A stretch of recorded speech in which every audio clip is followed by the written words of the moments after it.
Do you see what I see? What? Look like we finna get some snow. Look at that ground. Look at that sky. Hello, hello, hello. Anybody excited about that? I run off the road trying to turn this thing around. What's cracking? What's happening? What's good, fam? I hope you're feeling good. I hope you're feeling fine. I hope you feel that way all the time. Yo,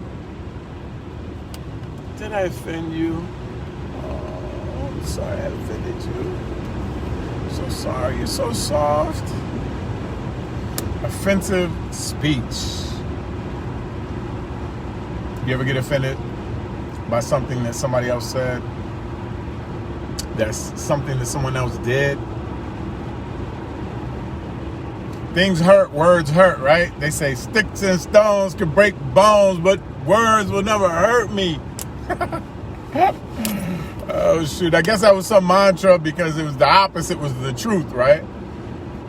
But do you let speech offend you? Do you let words hurt you? Words hurt. They hurt. They hurt more so when they're true, right? So if I say something to you and it's half true, you'll probably be more likely to get offended, right? I always said if some young buck came up to me, some elementary school, kindergartner, first, third, fourth, fifth grade, whatever, right? Some youngin' that has no idea about life yet, right? How you gonna let anything they say offend you, right? If you're babysitting and some little baby says something to you, why are you gonna get offended about it, right?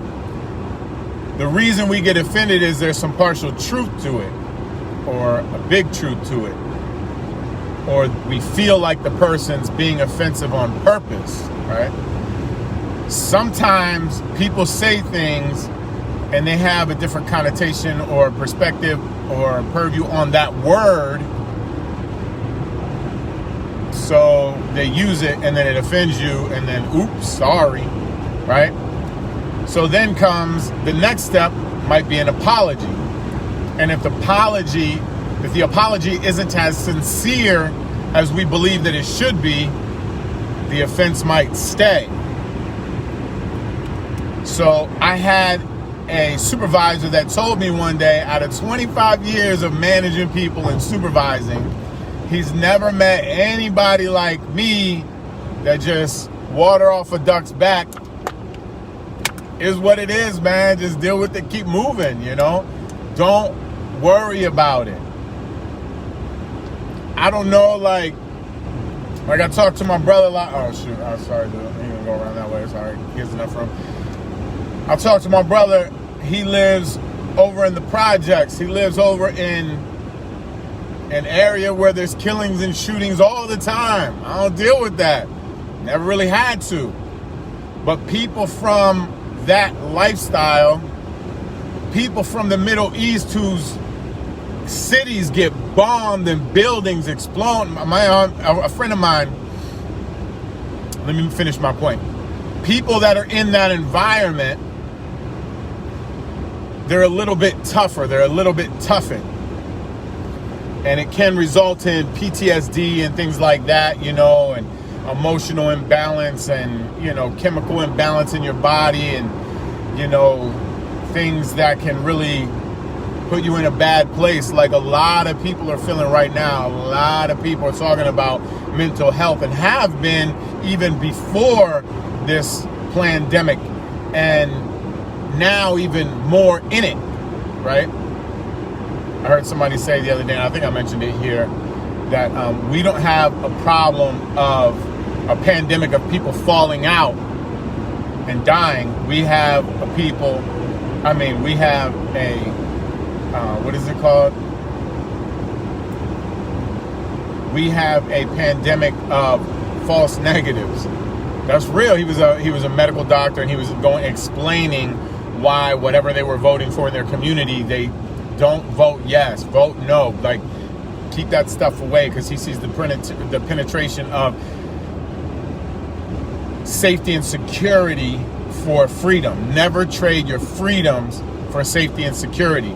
Life is scary anyway. No one can promise you safety and security. They might be able to help or offset it in some way, but if you make good alliances and friendships with your neighbors and people you live around, that's better anyway. Always choose freedom. Always choose freedom. Freedom over death. Freedom before death. Or over death. Or what am I trying to say? Anyway, like they said in that movie, freedom! Give us liberty or give us death. I'd rather be free. We want freedom. Now, I harped on that a little bit because that's a passion word for me. But just as soon as this guy says, or I say something like a pandemic, you gotta let me know if that offends you, because there's a certain reason I say it. There's a certain belief I have, certain information that I know, the reason I say that stuff. But if you have a loved one that you lost, you might feel some kind of way and be offended by it. I don't get offended. My dad fought for his life all alone in the hospital with this nonsense. One of the last things he told me was, stay inside, son, stay inside. This thing's so serious.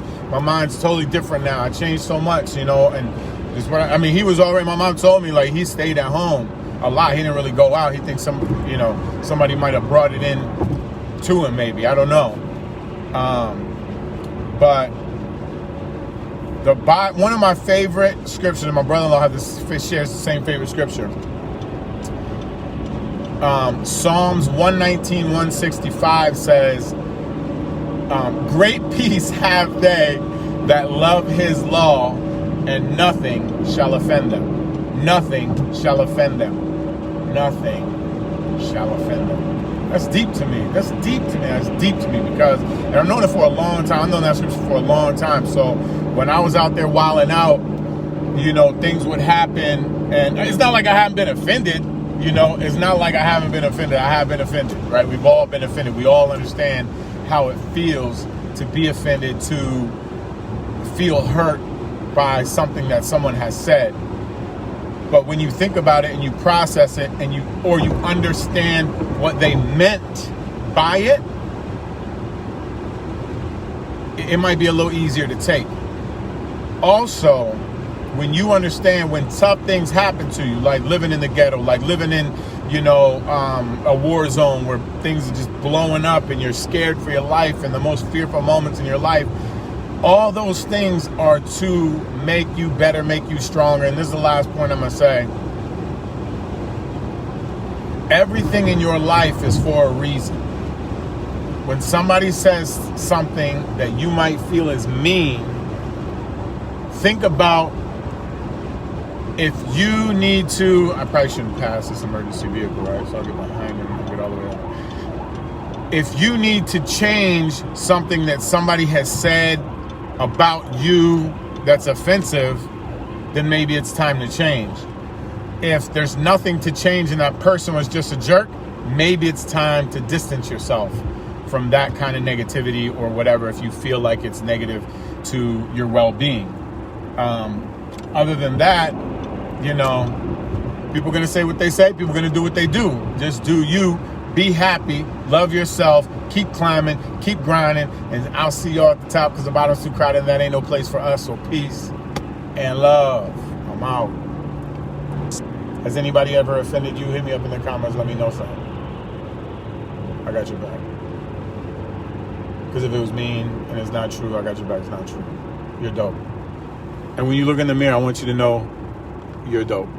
Tell yourself you're dope. Now, if you don't like the word dope, like my mom don't like the word dope, there's a different connotation back in the day. Use the word you need to use. Awesome. Cool, dude. You're dope. Put your hands up, higher, higher. Everybody put your hands up, higher, higher. If you love the Lord, let me see ya. We gon' do it for the Lord like they do it for the Lord. Hey, yo, I'm lifting up a stand of Jehovah Nissi. That's my banner, Lord. I'm hungry, give me manna for this fight. I need to stand up, Paul and Silas in a slammer. I cast it like Atlanta, fill me in. What's your plan? I need a Bible, that's the